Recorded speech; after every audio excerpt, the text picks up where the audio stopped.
కలవరపడకూడదు, మీరు భయపడకూడదు, మీరు దుఃఖపడకూడదు.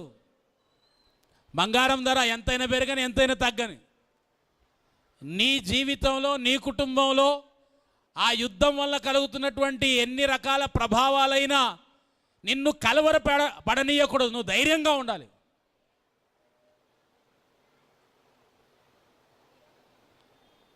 అప్పుడు నేను వాటిని కొనలేదంటే కూడా అది కూడా దేవుని చిత్తమే, ఇప్పుడు పెరిగిందంటే కూడా ఇది కూడా దేవుని చిత్తమే.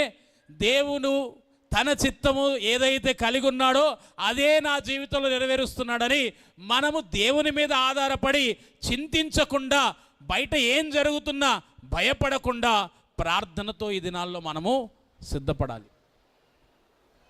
సో దేని వల్ల కాబట్టి ఒక 3 విషయాలు సంఘముగా మనం ఈ కాలంలో ఎలా జాగ్రత్త పడాలో మనం చూద్దాం.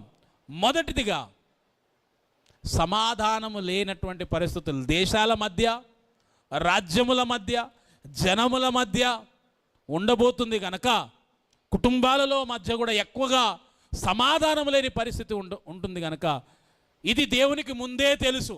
అందుకే ఆయన మనకి ఎవరిని అనుగ్రహించాడంటే, యెషయా గ్రంథము 9వ అధ్యాయం 6వ వచనాన్ని చదువుకుందాం. యెషయా గ్రంథం 9వ అధ్యాయం 6వ వచనం.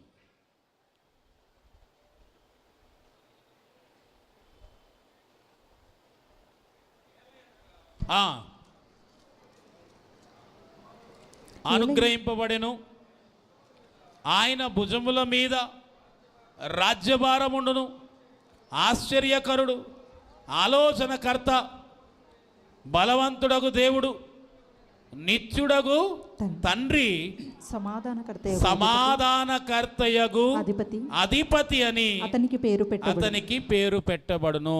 అందుకనే అండర్లైన్ చేసుకోండి, సమాధానకర్తయగు అధిపతి. సమాధానము లేనటువంటి పరిస్థితి రాబోతున్న కాలం ఉందని ఎరిగిన దేవుడు 2000 సంవత్సరాల క్రితమే ఆయన ఎవరిని పంపించాడు?